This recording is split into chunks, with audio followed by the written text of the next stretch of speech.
Thank you for listening to the Guys Who Do Stuff podcast. Welcome, world. Yeah, we're very excited. Today on the show, we have Karl Moraski. We do. He has this thread running through his life of music starting at a super young age.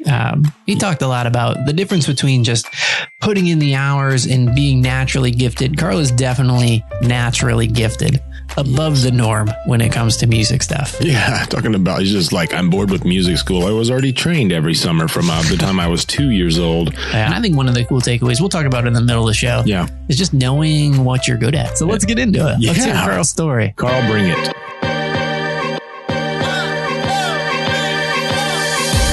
Thank you for listening to the Guys Who Do Stuff podcast. Visit guyswhodostuff.com. You probably shouldn't Google that.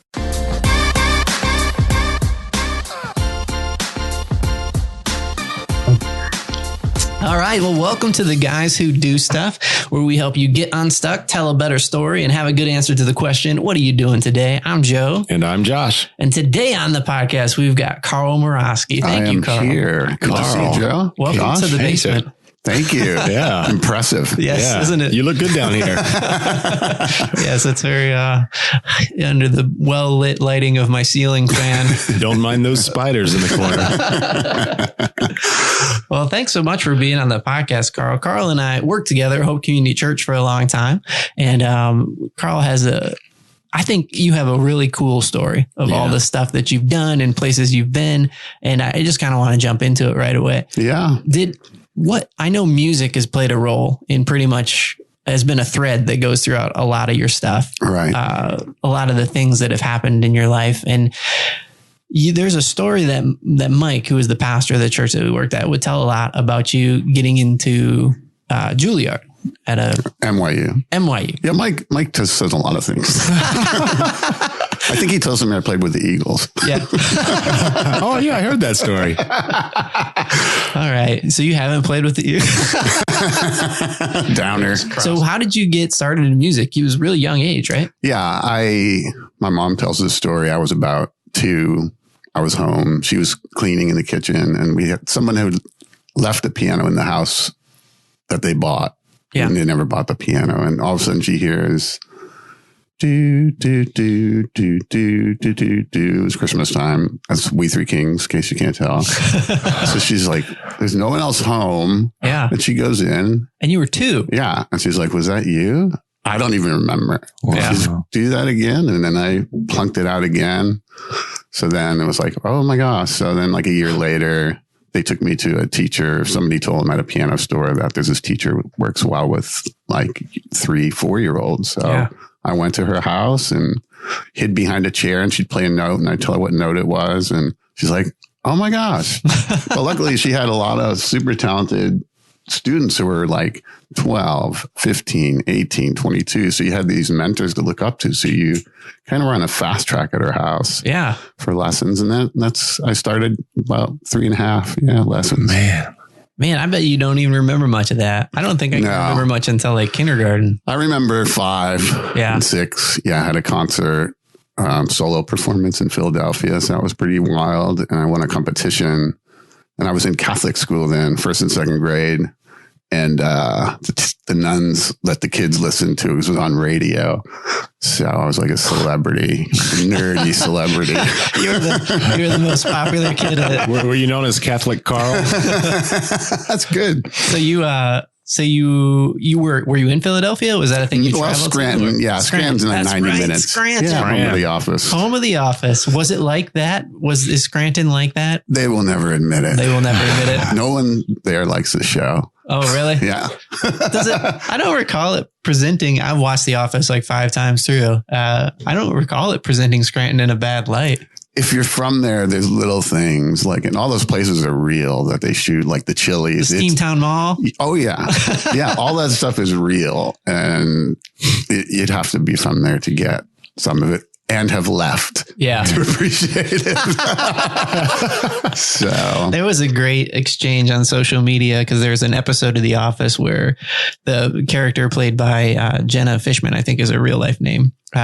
She was going into Chili's, like you were saying, and she gets overserved at the Chili's at some award show, and she's giving a fake speech to the camera, and she's like, I felt God in this Chili's tonight, and she's like all over the place. And like 2 years ago, she put a picture of her outside of a Chili's like on her social media stream, and she's like, should I go in? And Chili's responded back, like the organization responded back, and they said, of course you're welcome back. We lift the Lifetime Band, and we hope you feel God in this Chili's. That is awesome. Oh, wow. So did they shot that stuff there? Yeah, Like a lot of it is like those buildings, all those brick buildings. Because we took a couple of Kira's friends, my daughter, up to go and do the tour. Like it's the bowling alley, all that stuff. Oh, they have an office tour that you can take. Well, we go there. know where to go. Oh, you know where to go. That's your next endeavor right there. It's a great idea. I would pay for that tour. Go on a bus tour, places they shot the office. That's awesome. So you were in a Catholic school, and was music fun for you, or was it one of those things where like it was a thing that you just did? Well, both, I think. Yeah. And even to this day, I don't like practicing. Yeah. I like playing. But then when I was young, until I was about 7, I would get super nervous. Like before I would go on stage, I would cry. I'd actually sometimes sit at not because I was bummed doing it. It was just like I don't know. No, my dad would be backstage and he's like, I'll be fine. I go, sometimes I'd cry. While you're my playing. feet wouldn't even barely reach the pedal. But yeah, then after the time I got, used to it. I think it was just nerves. Yeah. But that's a lot of pressure for a little kid to be like, everybody's here to watch you play. It is. It's kind of weird, but I enjoyed it. I love music. Our whole family was musical. My parents both sang. My brothers had a band like in the 60s. Yeah. And then me and my brothers formed a band. We would do some weddings and stuff like that. But by the time I was 12, I really started working, playing music. Yeah. So by the time I left high school, I was making like good money in Scranton. Nice. Wow. I played at Bill Scranton's house. I didn't know Scranton was the name of a family. Yeah. So so you were actually working playing music as a 12-year-old. That's pretty crazy. Yeah. My chorus teacher, he was one of my teacher's students he was in his 30s then. And so he recognized my talent. He said, hey, I have a fashion show next Saturday. I can't do it. Yeah. I was 12. I was in 7th grade. And he's like, do you want to do it? I'm like, what do you do? He said, well, you just play. If you see someone in a blue dress, you can play, Blue Velvet or something. Like, oh, he said, I'll be like, you get like $75. I'm like, oh, yeah. So that was 1973. I'm like, that's good. And so I did that one. Then I do some other casual things like that. And then when I started working at a summer camp, it was a music, drama, and dance, ballet, jazz, all that stuff. And I was going to go for a week because that's all my parents could afford. It was a 2-month summer thing, most of June, all of July, June, July to August. And my parents said, well, we can afford 1 week. I'm like, okay. My teacher really encouraged it. And then right before I went, the girl who was supposed to accompany dance for the camp, she was graduating high school. She got a job up in Boston at Boston Ballet Company. And so the ballet teacher's like, hey, is there any of your students who you think might be able to just jump in on this? And here I'm 12, just a ton of other people. Yeah. And she said, I think Karl would be good. He improvises. He doesn't have to read music. He can read music. So if there's specific things, she said, I think you should give him a try. So I was thrown into that. And then I got my whole summer free. And I did that for the next 6 years till I graduated high school. That's awesome. Yeah, it was amazing. And the teaching they had up there. And then you got to get surrounded by people who were. Oh, yeah. And they'd bring guests in for music and the dance program was amazing. And I learned that skill, which is a rare skill. And I've been able to use it anywhere I've lived to make a living. Would you categorize? So it's not normal that you can sit down and play by ear the way that you could when you were 2. Did people categorize you as it is for me, Joe? It's not for me, Karl. The keyboard is not, I couldn't tell you. Like if you hit a note, I would be like, piano. That's a piano. Nailed it.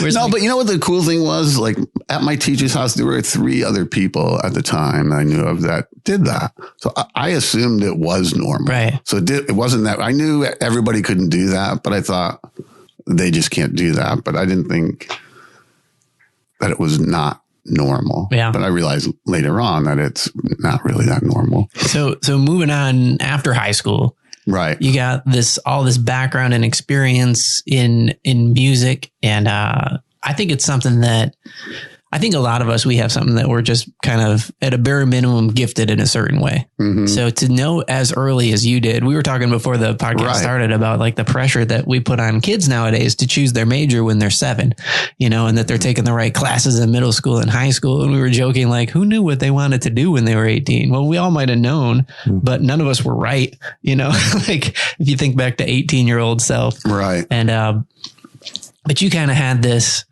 I feel like, proof that no, I'm really good at this thing that a lot of us didn't have. Like we had ideas of what we thought we were good at, and our parents helped us like, yes, you'd be good at that kind of stuff. But you'd been making money since you were 12. Mm-hmm. And so after high school, what was your next step? Like, what were you excited about doing? It was the same as anyone else. I mean, maybe even more pressure because I knew I was going to do music. Everybody else did, but what are you going to do with it? Yeah. There's so many options. And all of a sudden you're supposed to go to school. I've already had so much training, and I just figured, well, I'd better just go to college. A lot of my friends that I grew up with are in New York dancing. A lot of them were ballet dancers and stuff. So I wanted to go to New York. So my teacher set up a lesson. Guy's named Robert Goldsand. If you look him up, he's tons of recordings and stuff. He was at Manhattan School of Music, I think it was. That's where I wanted to go. And so I went and I took a lesson with him. It was great. He loved it. Then I went home, and then they had their open auditions. I went into New York, did the auditions, and then I got my letter back saying, no, you weren't accepted. So I took it into my teacher. I said, I didn't get accepted. She's like, that doesn't make sense. And then she's let me see what happened. And so then she got back to me and said, Mr. Goldsand wasn't there when you went for your audition. I'm like, so you're saying if he's there and then it's like pull the string, then I get in? And she's like, yeah. I said, I don't want to do that. I don't want that. I was not that person. So it's already freaking April. So I'm like, okay, NYU has a good recording industry project like that. I just started back in the 70s, that whole track. Yeah. So I'm like, I want to do that. I love recording. I love writing. I've already been writing since I'm like 15. And so I just went into the city, walked, and it's totally unlike me because I was fairly shy back then. I walked in, found the music department, walked in. I said, basically told the secretary the story. And she said, well, there's a big piano right there. And she said, well, play something for me. I had just finished my senior recital. So I had like 15 pieces memorized. Sat down. I think I played Chopin A flat Polonaise. Dun, dun, dun, and she goes, hold on. I'm not kidding. Like 5 minutes later, Roger Boardman, he's the head of their music department. He comes in. He said, I hear you're interested in going to the school. I'm like, yeah, I am. And I told him the story about Manhattan School of Music. And you were pretty late at this point. Like this. It's very late. Yeah. Yeah. It was like dumb. And so I played a couple of things from him. I think I played Beethoven Sonata. Then I played Clair de Lune, Debussy.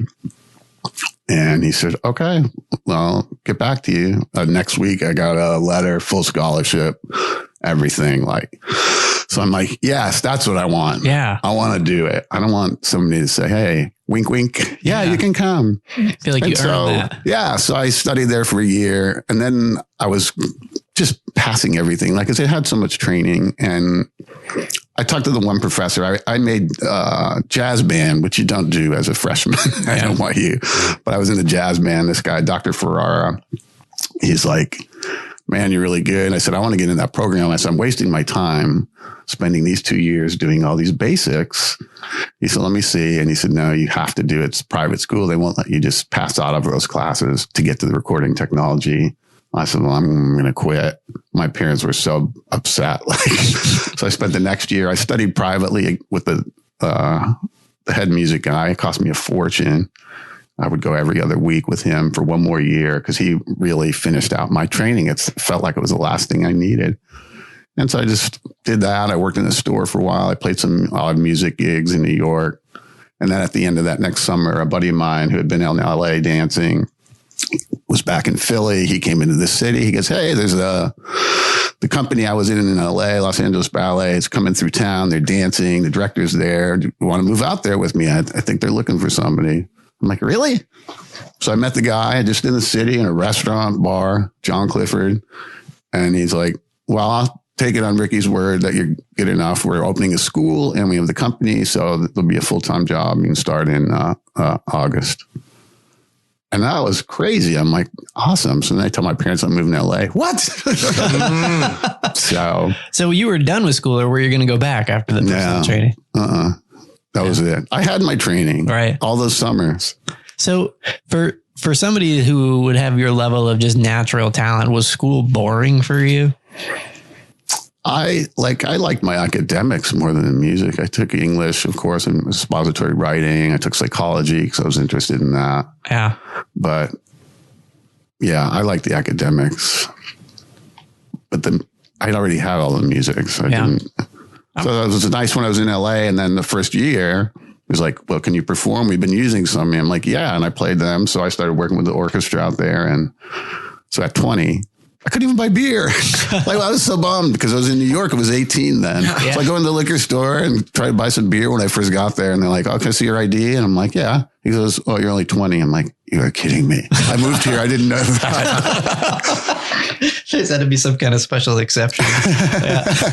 So what was it like working for an opera? Like, how does that work? The pieces, are they already written? Do you get to write them? Do you get to kind of put your own spin on them? How does that work? The ballet could be anything. Like, I've written pieces for ballet here. Back then, it was pretty common repertoire. Here in Raleigh, you wrote the Beauty and the Beast. Beauty and the Beast, Cinderella, a couple other smaller works. And those are the ones that perform at the DPAC with...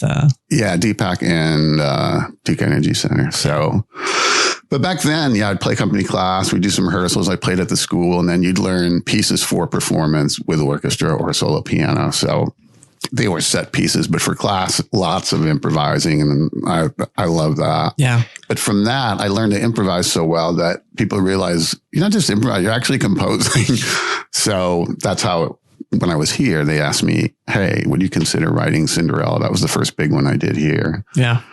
And I wrote the whole thing in like a month. And the last week before, we were in Kyrgyzstan with the band from church. So I had to finish it over there. It was pretty wild. Yeah.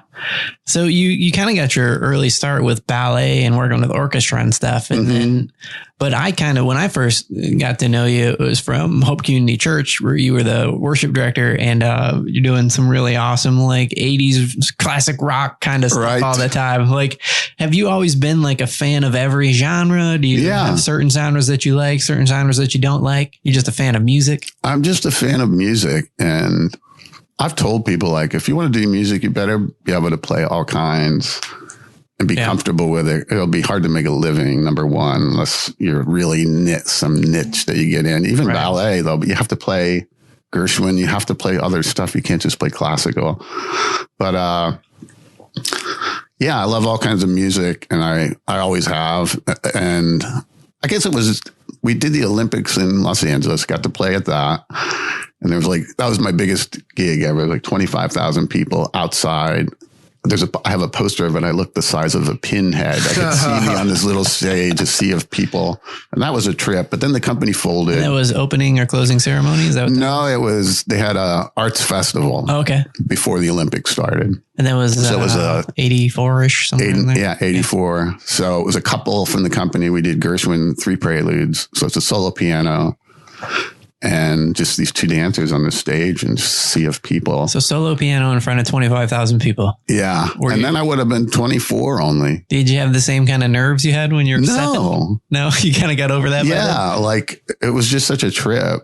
Yeah. I would still get nervous sometimes playing. I still do now if it's a new piece and I'm getting ready to start, but it's a healthy nerve. Yeah, that kind of never really goes away. Mm-hmm. Yeah. But so the company folded and I hung out in LA for another year, and somebody told me I was the conductor because I didn't know what I was doing. We lost our apartment, me and my roommate. We were living with some girls down in Laguna Beach because we didn't have an apartment anymore. We didn't know what to do. We couldn't find jobs. And all of a sudden you're out of work.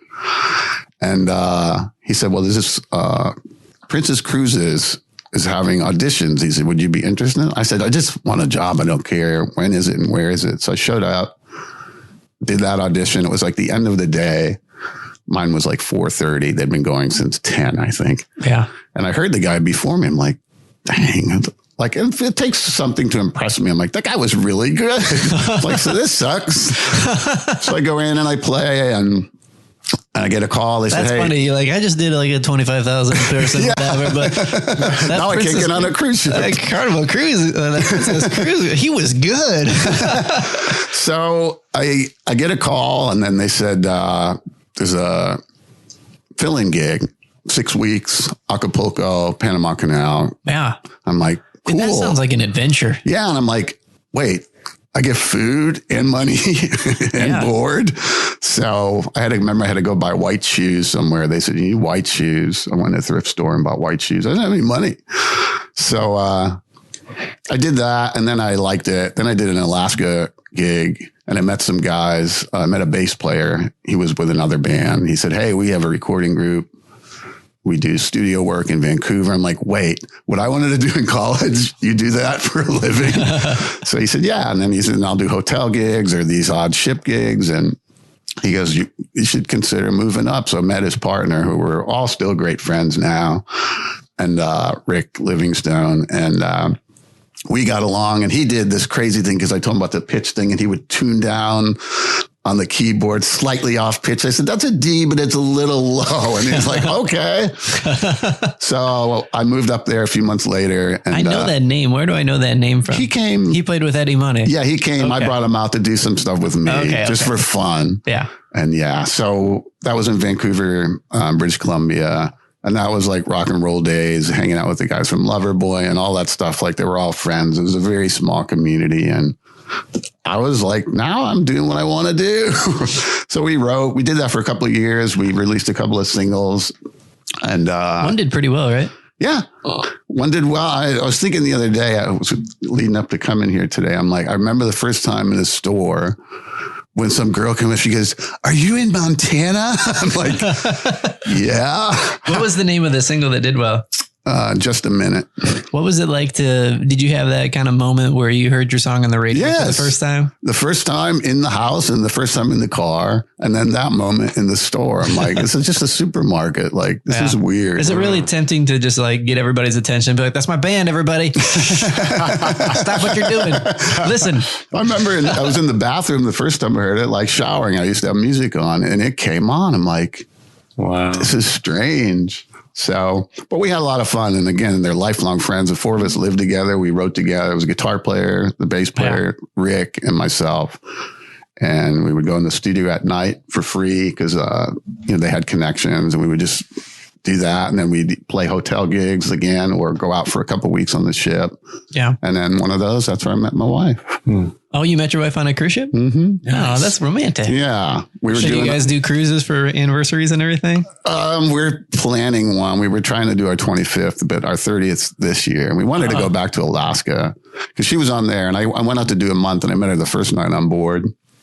And she sent me a note. And I don't think she knew the movie, but it was on a bar tab and it said, play Misty for me. I'm like, okay. So I see her. I'm like, oh, she's cute.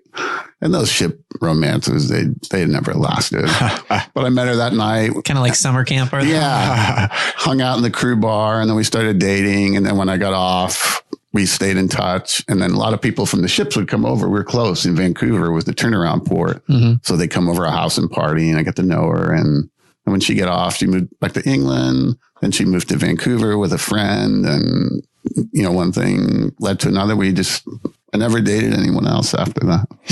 Nice. So Siobhan, that's your wife. She was living in England and then she moved to Vancouver. Was that kind of because of you think? Oh yeah, for sure. Who wouldn't? Yeah. Come on. Move from England. I mean, they can't see me. You can see me.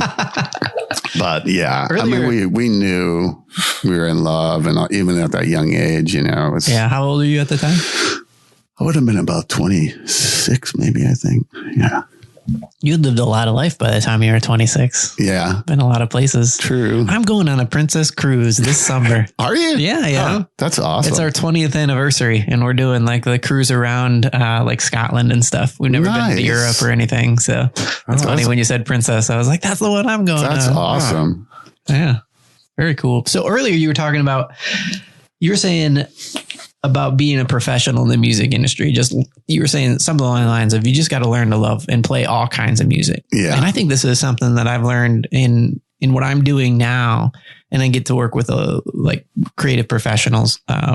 There's a difference that I've found that I feel like I want to ask you if you think that it universalizes. There's a difference between, like, let's say a graphic designer who designs from the standpoint of, I'm an artist, I'm going to put my spin on this thing, or somebody who understands that, like, I work for somebody, and so I'm delivering a product that they want. And there's a difference between, like, when you want to hire somebody that's a professional, you understand that they're working for you and your customer. And then if you work with like an artist, and they're just like, well, this is what I do. And you're going to get what I get. Right. Did you feel like, what was your approach as a young person who obviously got a lot of gigs? Were you just here to do what people wanted, or to put your own spin on it? Do you feel like you had a attitude about your artistness that you were like, no, man, I don't play it like that. I play it like this? Definitely not in a weird way, like you were just speaking. But I yes. got a weird accent. I don't know where that came from. Yeah. But definitely, like, even here, you hear Band of Brothers, the band we opened for Eddie Money and all that. Right. We never really consider ourselves a cover band, because number one, my voice isn't high enough to hit most of the stuff that those guys who actually made the albums did. Now, we would just change the beat up, slow it down, speed it up, whatever it needed to do to feel like it was our songs. Yeah. And so, but Eddie Money, when he heard us, he told us backstage, he's like, I've heard all these bands. He goes, you guys killed it. I've heard them live, and some of these were better. Like, and he had no reason to say that. Absolutely no reason. It's because I think we made them our own. And even with, if I'm playing at a party or something, or I don't do that much anymore, but like, or at a wedding, I'll make the things my own unless somebody specifically wants something. So I guess a bit of both. Do you feel like your industry, specifically music, is something that, let's say a young person was coming up to you for advice, like, how do you make money as a musician? I want to do that with my life. What kind of advice would you give somebody? Well, it depends. Most people, young people who say that now, are coming from the singer-songwriter. Okay. Who have actually asked me, not like hypothetically.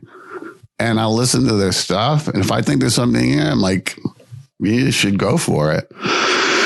But there's no guarantees, like, and it's such a difficult industry anymore, especially with independent art. I mean, there's like, to get signed, quote, by somebody is, it's rare. Yeah. So it'd be a tough road, but I encourage young people, if they have anything like that, to just go for it, because someone might hear that one song. A lot of it's timing in the industry. Like, we knew so many people, but never crossed that threshold of huge. Right. And we knew tons of people in the industry, but it was the timing. Because you spent time as a studio musician. So I'm sure you had a ton of relationships. Yeah. And then when we all moved back down to LA after, like, we released those couple singles, my buddy Rick got a job with a cool band they put together. It was called The Best. But we all moved back down. I was married. Then Shimon and I were going to have a baby. And like, I want to move back to LA. So I got work there. And like, you're hanging out with all these rockers, and like Skunk Baxter from the Doobie Brothers and John Entwistle from The Who. And it's like, it's ridiculous, but yet it didn't matter. So, but if you didn't go for it, I always say you're going to regret and wonder what you might have done with it. The Guys Who Do Stuff Challenge. All right. Well, we interrupt this episode of The Guys Who Do Stuff. What are we bringing in today, Joe? Well, I wanted to talk about this idea of, how do you know, because I believe some people don't know yet what they're naturally good at. I think some of the traditional wisdom is it's normally associated with what you're passionate about. Like, if there's something in your life that you genuinely get more excited about than other things, that's probably related to what you're gifted in. Yeah. And if you're thinking about something when you're not doing much else, that might be an indicator that you excited about it, right? Yeah, I think so. Yeah. And Josh and I have talked about this before, but I believe I'm of the mindset that if you know what your strengths are, you should spend your time developing those and not do the thing that a lot of people do, which is waste a lot of time kind of circling the drain of trying to get incrementally better at what you're weak at. But you don't get a pass. Like you can't be like, well, I suck at that, so I never have to deal with it. But I wanted to tell you a couple of things. One that I found really useful. If you guys have never taken like a strength finder, which is a brand name of one of these tests or things that are a personality test that kind of help identify the way that you're wired, I would recommend the Strength Finder 2.0. It's out by Gallup. It'll normally cost you like $20. You get a book with it and they will describe to you kind of the process, and then you take a test and it really helps you out saying these are the things that are your strengths. Have you ever taken any strengths test or personality test, Joe? I took one. It wasn't the Strength Finder. It was another one that had the alphabet, the EOMP. What was that? Is that Strength Finder? Nope, that's a different one. Yeah, I took that one in high school. Pretty much, I'm an emotionally and unintelligent and intellectually unintelligent person that likes to do stuff. So I just built everything from that. Yeah. And I ended up here in your basement. Oh, dreams do come true. Yeah. So I took the Strength Finder test and I'm holding a copy of it in my hand, and it's got on the cover a place to write it. And so my top 5 strengths are strategic, ideation, maximizer, connectedness, and achiever. And I think that it's really important to know what you're good at and what you're weak at. And so that you know what kind of people to surround yourself with and how to best spend your time when it comes to personal development. I no longer think it's a step that you should skip. I think it's important and you should really invest in yourself, even if it's just $20 for a simple test, or find some free tests online. Thanks for listening, guys. And back to the episode. Yeah. Enjoy the rest of this episode with Karl Moraski. If you like this podcast, get updates and a look behind the scenes by following them on Instagram at GWDS Podcast and like the Facebook page. What was your favorite way to spend the bulk of your time? Was it as a studio musician? Was it on the cruise ship? Was it playing for ballets? I guess it probably a lot about what were your favorite kind of people like you like spending your time with. I think that's a lot of it. We had fun playing. We did a couple live gigs in Vancouver with that band. We always had fun. But all of us in the studio creating, that's some of my fondest memories. And again, we're still all close friends. And Siobhan was there through all that. So she's like one of the boys, so we've had a couple authors on the show, and I've been learning about authors that it's a lot more like being an entrepreneur than it is like I used to think of it like as like an artist or secluded, like I'm going to do this because you're bringing a product to market.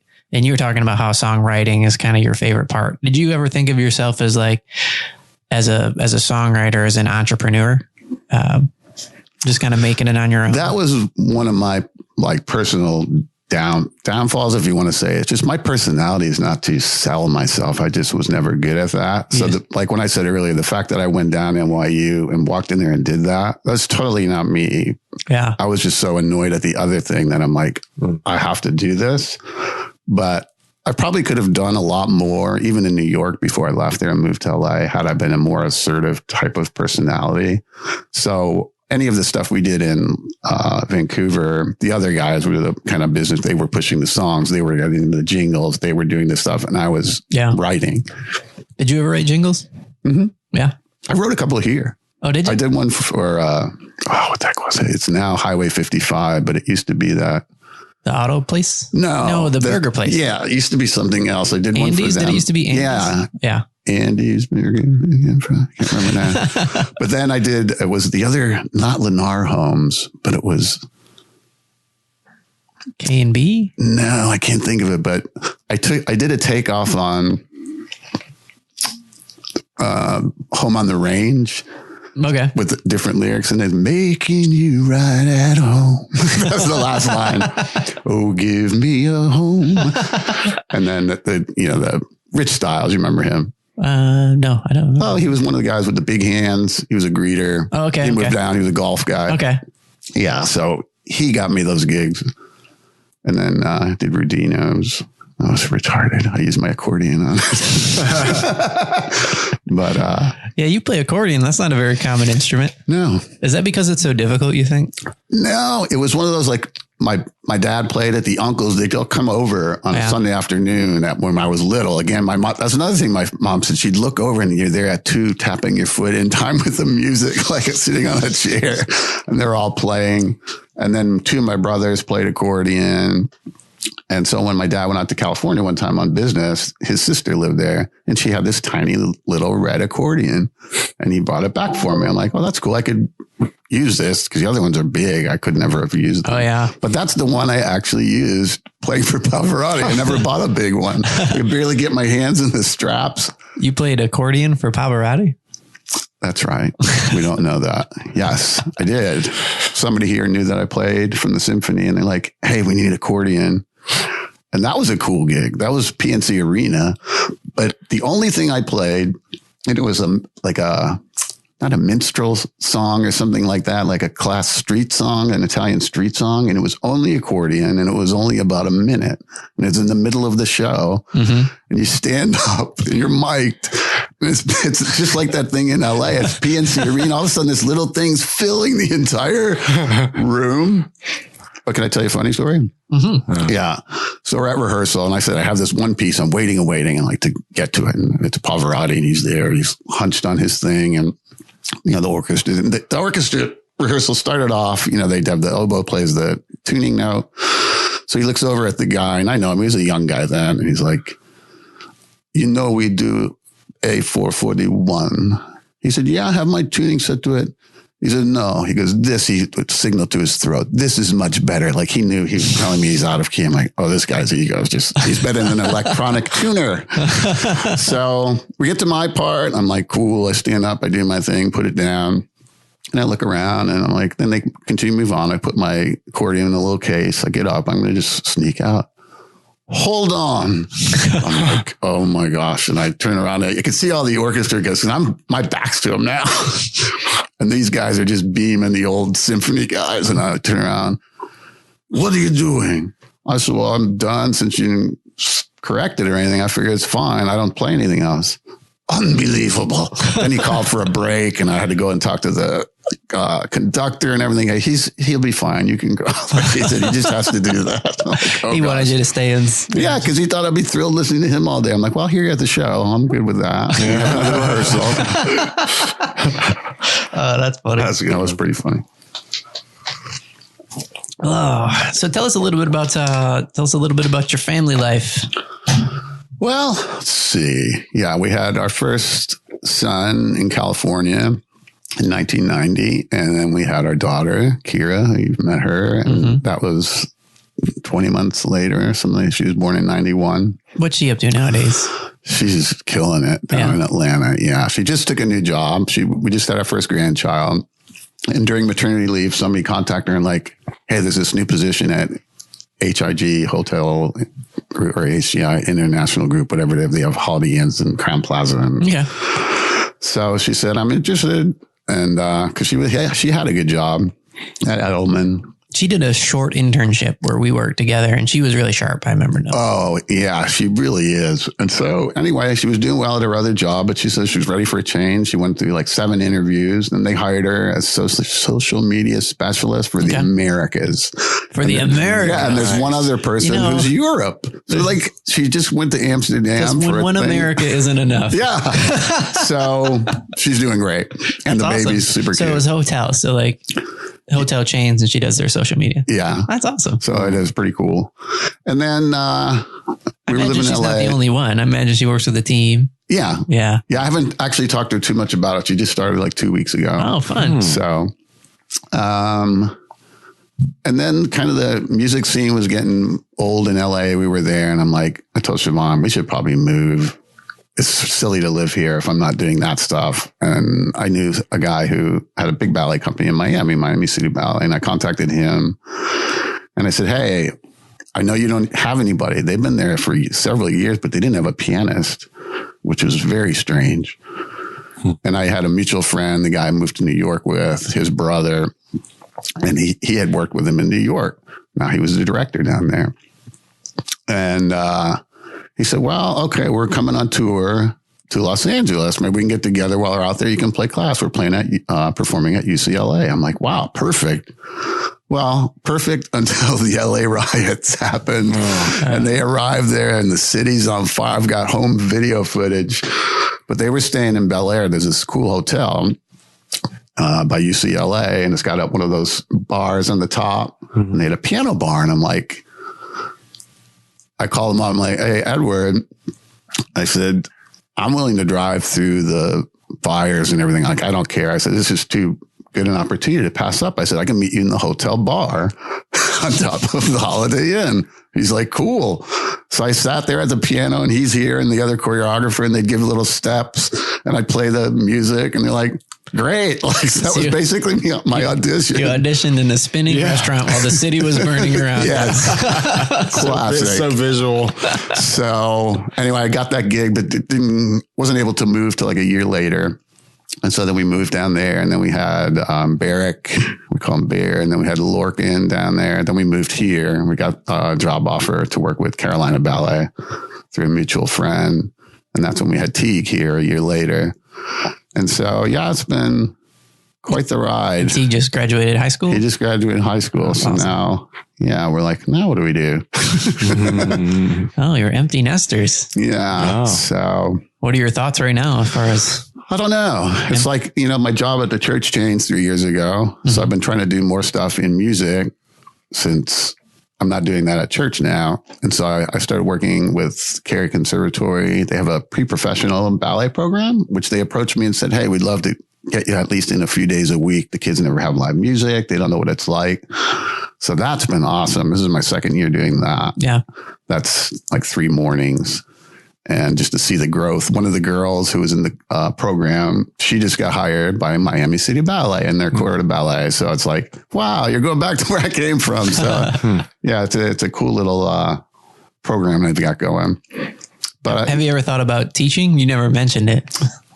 I'm not a good teacher. Oh yeah. No, I'm not patient enough, and I don't understand why. Why aren't you playing it right? Get it. Yeah. And our oldest son used to, because for a while I taught our kids, Siobhan said, you just teach them piano. And he would battle back with me. And he'd say, I said, Kanan, you need to play this. Well, that's what I played. I'm like, please. It was this classic oldest child father. But I'm like, this is not going to work. And then my daughter would be in tears when I was teaching her. So I'm like, Siobhan's like, I play clarinet. I think I can teach them enough on piano. So yeah, I'm not a good teacher. I'm a good coach. Yeah. If somebody can play pretty decently or at least somewhat, I can give them tips and things like that. Yeah. Yeah. And I enjoy that. Your daughter's a great singer. She sang at church. All that. Yeah. Does she still do anything with music? They're involved. They go to Passion City. So they're kind of in the choir. Trevor, her husband, he was on the team here. He'll sometimes, accompany and like lead the choir. She's gotten an opportunity to help with that too when they had just had the last Passion tour and do the warm-ups with them and stuff. So, but yeah. That's cool. Yeah, it's very cool. But yeah, raising kids is a trip. 5. Yeah. That's a lot of kids. And now they're all done. They're all done in the sense of they've hit the 18 mark. Yeah. Now you guys are in that next chapter of empty nesting. Yeah. So it's interesting. We've thought about a lot of things. And again, not doing music, it's like at the church, trying to fill that kind of not void, but the gap. I want to do that. So I've been able to, do more of that. I have performances coming up in April with Carolina Ballet again. So right now I'm in the process of learning all that music, which is music I've never played before. So I gave myself a month to learn it all. So I'm about 2 weeks in. It's coming along. Who's your favorite kind of audience to play for? Is it more fun to play for people that are there just to party? I imagine that's cruise ship. It's like, we're here to party. This is what that was fun back then. Yeah. I don't think it would be fun now. You're not going back on the cruise line? Who knows? But like even at the ballet, I've been here long enough where I have fans. Like there are people in the audience who know me and appreciate it, and they'll come down before and after, and so you feel like that's kind of cool. It's not just playing to an audience of strangers. Yeah. There's a moment at Hope, which is where Karl and I work, that and the beginning of the Christmas presentation, it became a tradition where we would rent like a grand piano, and Karl would just. And it was funny because like you're very good. You're a very good pianist. And I would often pop up there and just like, cause at the time I was working in that. And so I'd come up and say, oh, we got a couple minutes or whatever. And he would have these notes that was just like a sticky note. And there'd be like just the names of songs on it. Like this was the level of prep. Print out a list of songs. Like, and programming standpoint, it's like, we're going to need you to do like 18 minutes. Like, yeah, let me just, all right, let's do this. And he'd always end it with Snoopy, the theme song from Snoopy and fake that he was running out of time. And squeeze the last verse in the last 7 or 8 seconds. I remember that. But like what you were saying is like that became like a thing. People, right? That's when it feels like it became part of the tradition of like, oh yeah, when Karl gets up there and does his thing on the keys. That's awesome. Yeah. Do you think that all those experiences that you had in your life kind of led you to the point where you are right now? Or I was talking to somebody about the idea of story editing, which is like this thing that's like a coaching tip for younger kids. Like instead of looking at your story through this lens, reframe it this way. Do you wish that there were portions of your story that you could kind of edit out? Or do you think they're all just part of the process that got you to where you are? Gosh. The problem is there are, but it's like those creepy movies they try and make or even It's a Wonderful Life is the prime example. You know, if you did change this, other things wouldn't have happened. Yeah. I mean, that's probably the reality. So, you know, there were stupid things I've done, things you've said that you wish you didn't, but you don't know if it could have significantly changed your trajectory. Yeah. Like I didn't want to be homeless in LA and get evicted from my apartment with my roommate and be on the street and having to ask girls if we can live with them. But then I got the cruise ship job. Then I met the guys from the studio on the ship. Yeah. Then I met my wife, you know, and so even that one thing at that time and the night we got evicted, we moved all our stuff in. He had a car, my roommate.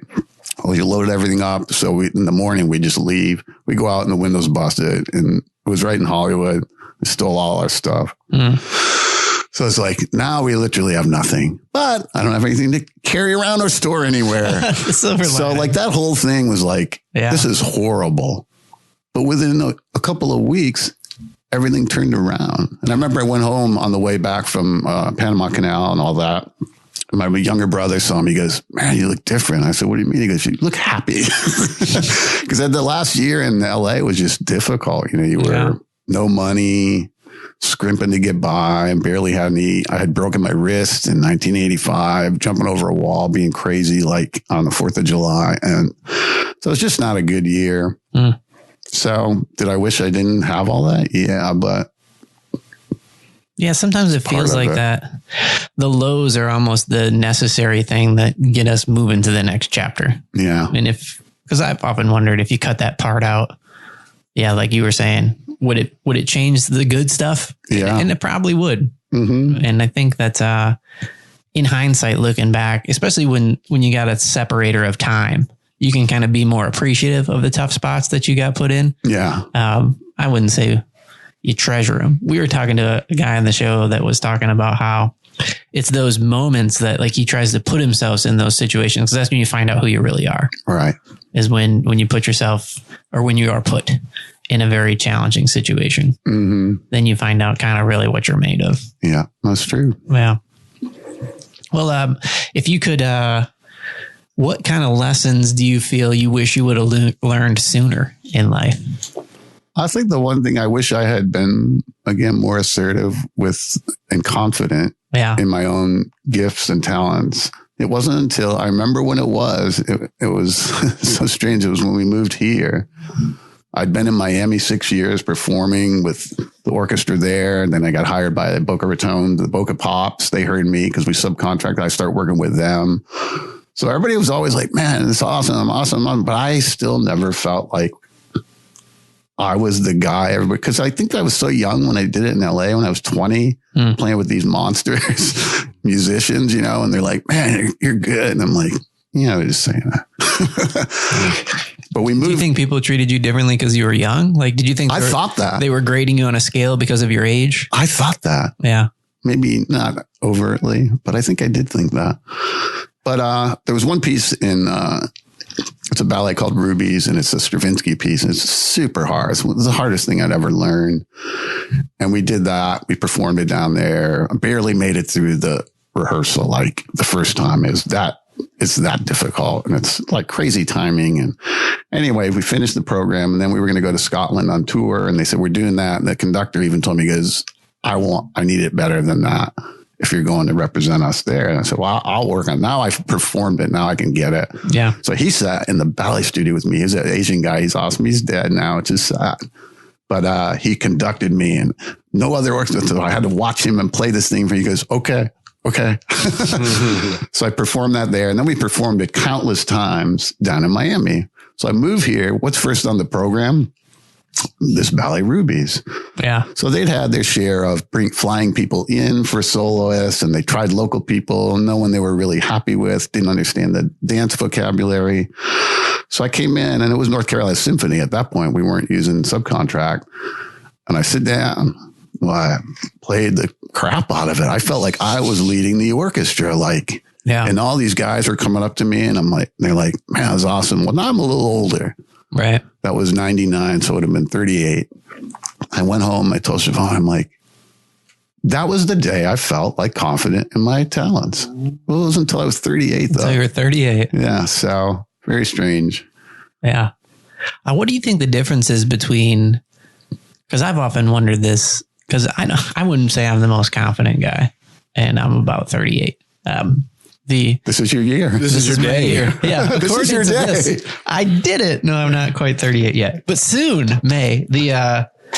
What do you think the difference is between confidence and arrogance? Arrogance is annoying. No, it's a thing that bothers me. Yeah. Just when I meet someone, I like someone who's kind of confident, but when it crosses the line of arrogance, it's just a huge turnoff for me. Yeah. And some of the best musicians, actors, dancers that I've met that are confident, not arrogant, are so nice to be around. But it's that arrogant personality. I don't want to be around it. No matter how gifted they are, it sullies their talent to me. Yeah. If I've met them. So what you're saying is like so much of it could just be like the way they interact, like their personality. Yeah, they know they're good.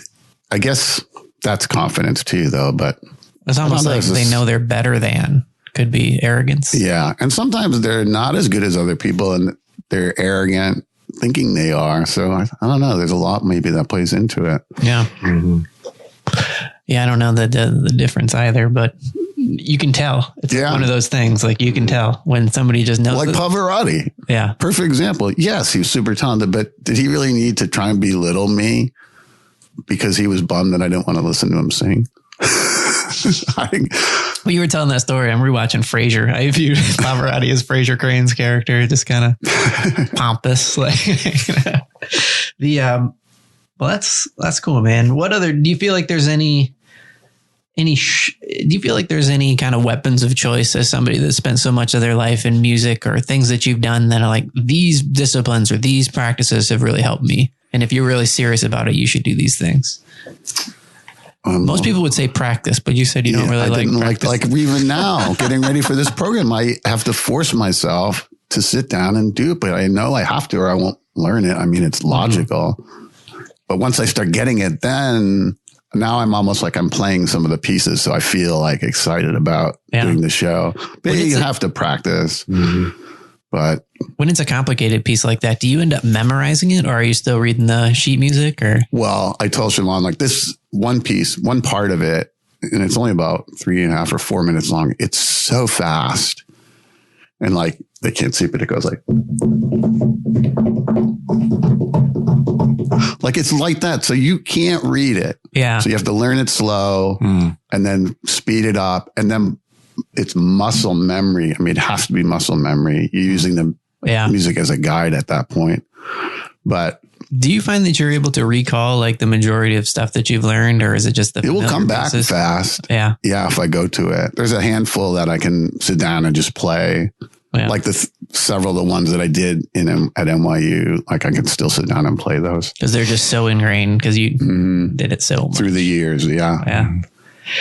So I wonder if, you were talking about muscle memory. How how many hours do you think, because I think you started a lot younger than most people. Do you think there's any kind of credit to, there's this book by Malcolm Gladwell called Tipping Point that talks about like being an expert in anything takes a specific amount of hours. I've heard like of that. 10,000 hours. Yeah. Do you find that to be true? Or do you feel like with your story, I feel like you had a level of gifting that was extraordinary? I feel it's a gift too. Yeah.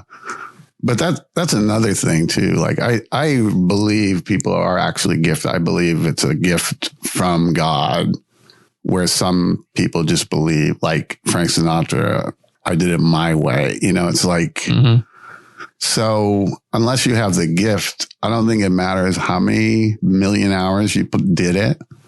It's got to be a combination of the two things. Because and I bet he says that in people will come in and, like when I used to lead worship team, I've played for 20 years. Oh, great. And you hear them like, oh yeah, but you played badly for 20 years. We have to unlearn stuff. Yeah. So there's a lot of that. There's a lot of mediocrity, I think, in the arts. I've just experienced growing up that I had the opportunity to work with such a high level of people in a lot of different genres that it kind of bums me out or makes me sad to hear something that's mediocre or watch something that's mediocre, because there are more talented people who aren't getting the opportunity because someone else who's mediocre got the opportunity, if that makes any sense. So, yeah, I think the hours have something to do with it, but I would be the opposite, where I practice as little as possible. You're still going to get a good product because I know that's what the customer is paying for. Yeah. And that's my heart. I want to be, I want it to present well, whatever I'm playing or writing. So, yeah. Well, that's probably a really smart way to approach it, as opposed to just treating it like a clock that you're trying to run out. Like ultimately you're learning to perform, or you're learning, or you're practicing what you're gifted at so that you can present it to other people. Right. Regardless of what it is, whether it's music or whether it's photography or whatever it is you're into, the moment where you get to present it to other people as useful is the part that's always excited me. What's your favorite part of the creative process, Josh? Probably the most important part would be the preparation. Favorite part would be, sharing it. Yeah. Sharing what you're creating with other people and seeing the impact it has on those people, like you're saying. That's always been my favorite part, like shipping it. Like once it's done, I like to finish it. Right. Because I feel like then it's real. And now we're going to see if it works. Right. Yeah. And ultimately, if you don't have other people, how do you have anything, right? I mean, I'm sure there's some things that are just very personal. Do it for yourself. Do you play music just for yourself? Like, is there a piano in your house? Somebody just asked me that yesterday. And I said, it's so rare. Yeah. It's maybe twice, maybe 3 times a year where I'll just sit down and play, or I'll hear something. I'll have music playing, like a playlist, jazz or something. And I'll hear something and I'll go like jam along with it for like 3 minutes. But just to sit down, and then when I sit down to play, I don't play music generally. I just, like, my emotions are just coming out, and I'll play for 15, 20, 30 minutes, just nonstop. It's like exhaling your emotions. And so a couple times a year. Yeah. I think that's true. Yeah. I mean, yeah, I agree with that. And that, like, when I go make a photograph, sometimes I go out just for a walk in the woods, and I don't share those, but I get fulfilled by just going out 15, 20, 30 minutes and capturing something. There's probably something to like the idea that, like, when it's art for you, you're doing it just for you. Like, cause art, I read this book by Seth Godin, and he had this principle in there. I think it's called Linchpin. And he was saying, like, when you do stuff that's meant for yourself, you're giving it away. It's like free. Like, like there's a word in a different language. I think it might be Spanish. I don't know. I don't want to sound unintelligent, but I'm not remembering right. But the work of art is also just means work in a lot of different languages. And what you're doing is you're giving it away. You're offering it up and you're giving it away. And he was making that point in the book, like, but if you're a designer or if you're a musician that's getting paid, it's you're doing it for another purpose as well. And you can't confuse the two. You need to have the time that you're doing things that are energizing for you. That's just for you. That's just for free. And that might be a couple times a year when you just sit down and jam and it's just for you. And I think that's probably really important in the process to figure out, like, Because otherwise you might lose the connection of what had you so passionate about the discipline at the start. It was funny. I found, because I've transferred all my cassettes to, MP3s several years back. But I found a piece when Teague was born. Siobhan was in the hospital, so I went home that night and had a little home studio at that point at the house. And I think it's like 14 minutes long, just playing. And it's like, I remember it took me back to having the baby, and it's really trippy to listen to, but it's one of the few things I've ever recorded doing what I was just talking about. Yeah. And another one was, I remember just being down in my studio one day and started playing music. And I remember I did that Christmas album. Mm-hmm. Well, there's a piece on there called Winter's Walk. It again is like one of these 14-minute long pieces. But when you listen to it, it told a story. I was telling a story in my mind where it's someone for a walk, and then they get caught in a storm and someone invites them in, and it's kind of warm and you could feel like the fire, but then you have to get home. So it's like, it's this whole thing.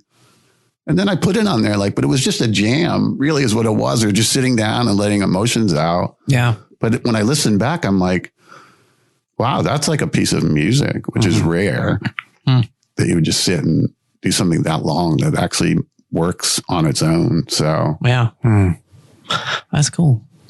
Well, I really enjoyed talking with you, Karl. Thanks so much for being on the podcast. Josh. Thank you, Karl. You're welcome.